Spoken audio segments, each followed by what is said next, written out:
Ashama harka fuunee daawwattoota jaalatamtoota hordoftoota keenya akkam nagaa keessanii nageenya koo kan jaalalaa fi kabajaa bakka jirtanitti isin haa dhaqu. Egaan daawwattoota hordoftoota keenya odeeffannoo jajjabaa galgala kana qabannee isiniif dhiyaanneerra hamma xumura qophii keenyaatti waliin turan affeerraa keenya. Egaan namoonni YouTube chaanaalii keenyaaf yeroo jalqabaatiif gara maatii keenyaa ta'uuf dhuftan subscribe gochuun maatii keenya ta'a. Erga maatii keenya taatanii booda mallattoo alaarmii tuquun odeeffannoo leenuu isinii dabarsinuu fi wantoota adda addaa akka isin bira ga'uuf alaarmii tuqaa isiniin jedha. Amma xumura qophii keenyaatti teettanii kana hordoftan abdiin isin irraa qaba. Odeeffannoon jajjabaan an qabaadhee isiniif dhiyaadhe inni jalqabaa raayyaan ittisa biyyaa buufata Humaraa yookaan buufata xiyyaaraa Humaraa guutumatti to'atee jira. Akkasumas immoo qabsaa gameessa yeroo ammaa kana kan ta'e Shamsaddiin Xaahaa mana hidhaa Qaallitti keessa ta'e shurraabii Haacaaluu uffatee gootummaa isaa agarsiisee jira. Akkasumas immoo lammiilee biyya Su'uud Arabiyaatti mana hidhaa keessatti dararamaa turan 273 gama biyya abbaa isaaniitti guyyaa har'aa galanii jiranii jechuudha. Inni gama dhumaatitti dubbachuuf deemnu mootu hiriira biltsiginnaa yookaan mootummaan Itoophiyaadhaa yaame kan Addis Waraggaatiin durfamu maal fakkaata? Hiriirri qeerroo yaamamee jira. Akkuma nuti duraan yaamaa turre Addis Waraggaa hiriira yaamee jira. Uummata Oromoo qofa otoo hin taane akkuma Itoophiyaatti ani shakkiin ani qabu hiriirri kun hin milkaa'edhe. Shakka maaliiti? Waa'ee biyyattiin wal waraansa keessa galte kanarratti uummanni xiiqa'ee jira waan ta'eef hiriirri kun hiriira akka duraan gisee Jawaariyaa Muusan waan ta'u natti fakkaata. Hundumaafuyyuu gadi fageenyaan kan haasofnu ta'a.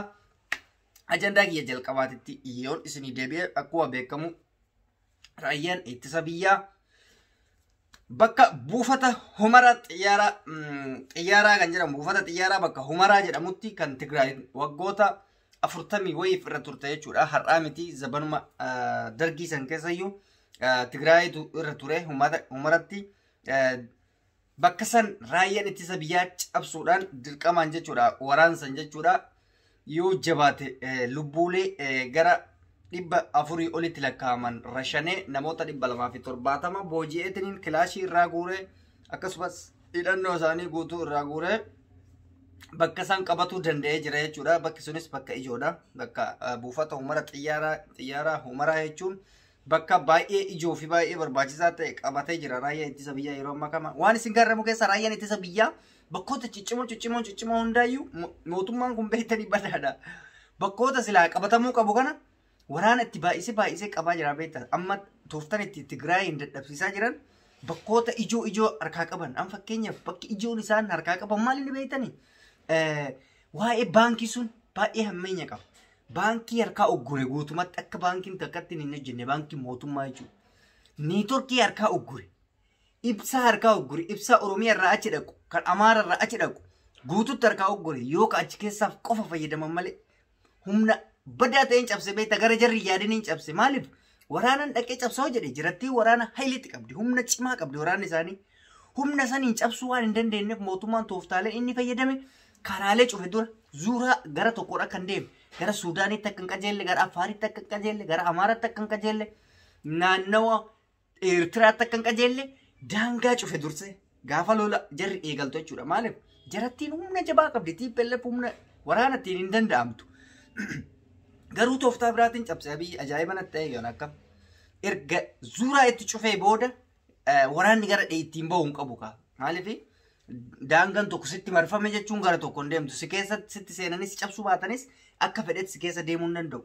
Eega zuuraa itti marsee booda diinagdeemaan qabu eegale. Jalqaba neetworkii harkaa balleesse.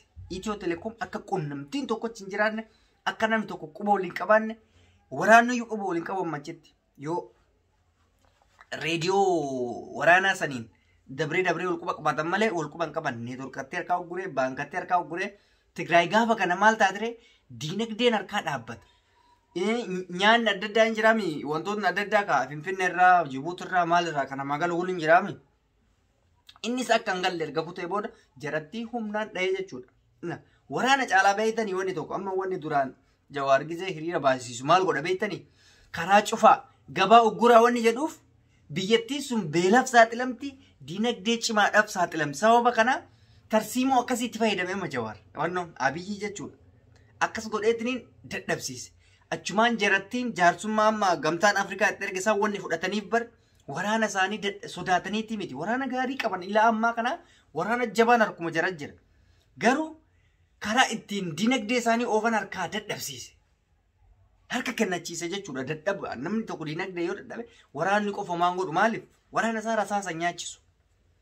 Ummata achi keessa jiraatu san rasaasa nyaachisu. Tigraayin beeytanii biyya daaraati jechuudha. Isinii galee biyya daaraa waan taateef waan nyaachisuun qabu. Kanaaf haala kana keessa jiranii jechuudha. Amma maaliin jedhe sammuu kee keessatti beeytanii TPLFonni jaarsummaa fudhatuuf yaaddeef haala amma wanta adda addaa irraa uggurame kana mijeeffattee kaatee bifa haaraan dhukaasa eegaluuf. Uummanni sun badaan waraana waan qabaniif namni waraana qabu tooftaa wayii fayyadamee seena malee harkan kennatu takkaan. Amma jarri harkan kennanne sobdee jaarsummaa akkana tole jedhu eshi jedhan. Haala amma itti uggurame kana mijeeffatuuf jechuudha. So haala kana keessa jirti jechuudha biyyattiin. Inni itti aanu maal inni hiriira Addis Baraggaa Qixxeessaa yaamee barri faalladha. Hiriira deeggarsaa raayyaa ittisa biyyaa jedhu Addis Baraggaa yaamee yoo guyyaa lamaan kana argaa jiraattan jechuudha. Guyyoota lamaan amma keessa jiru kana yoo argaa jiraattan waan baay'ee nama ajaa'ibu wayiitu mul'ataa jira. Raayyaa ittisa biyyaatiif jedhamee loon gurguddaan kun qalamaa jira abboota qabeenyatirra.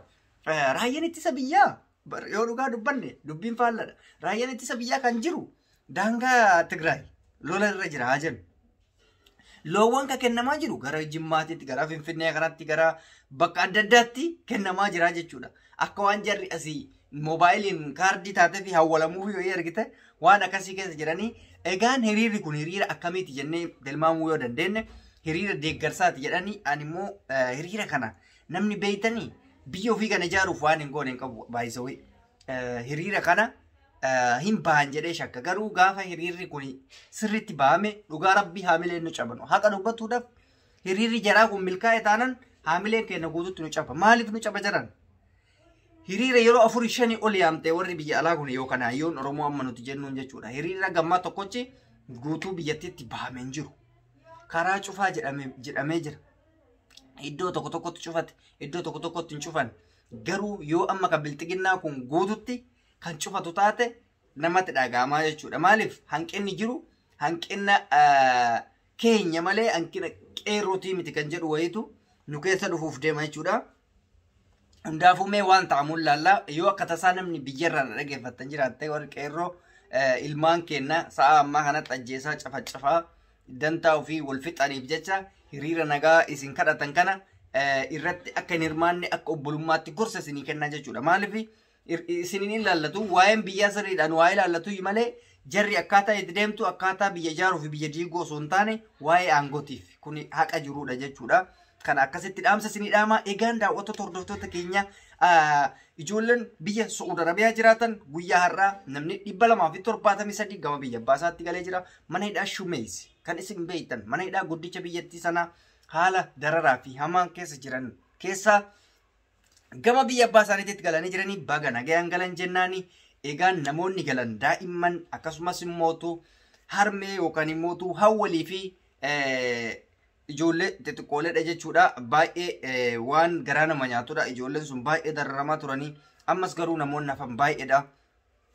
Rabbiin isaan hafes haa baasu jennaani.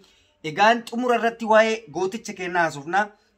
Gurbaa lafaa dhufa Shamsaddiin Xahaa jedhamu nama Jawaar fa'aa hojii hidhame jechuudha. Nama dhugumatti goobazii fi nama cimaa onnee guutuudhaan osoo tokko sodaatin yeroo mana haakimaa deemu namoonni suuraa kaafatanii akka tasaa qaalittii keessatti dhukkuba jechuudha. Suuraa Hacaaluu Hundeessaa maxxanfatee mana hidhaa keessa ta'a. Nama qaalittii keessa uffata isaanii diimaa namatti uffisassan jala dhoyfatee garuu haakima deemnan irraa baasetiniin guututti ifa baasetiniin mul'isa jechuudha. Goonni akka tanaa jabeeffamuu qaba. Baay'ee lafaa dhufaa namaatti natti tole hedduu na gammachise. Hacaaluu Hundeessaa garuu yaa beeytanii keessa keenya jira. Onnee keenya keessa jira. Suuraan isaa gubbatti suffannu keessatti suffannu qaata keessatti nu ka'ee jira waan ta'eef kuni waan baay'ee das nama jedhu namatti toludha. Sabboonummaadha. Sabboona ofii yookaan hayyuu ofii bakka jirutti qabatanii deemuu yookaan fudhatanii hammatanii deemuun waan namatti toludha. Yaadannoodhaaf gaariidha jedheen abdadha. Daawwattoota fi jaalatamtoota hordoftoota keenya egaan qophiin har'a qabannee isiniif dhiyaanne isa kana fakkaata. Hamma xumura qophii keenyatti teettanii nu hordofuu keessaniif galatooma. Qophii biraatiin walitti deebina. Turtii gaarii isiniin jedha. Isin jaalladha. Namoonni chaanaalii keenya haaraa taatan subscribe gochuu maatii keenya ta'an affeerraa kenna. Turtii gaarii fayyaa naadaa.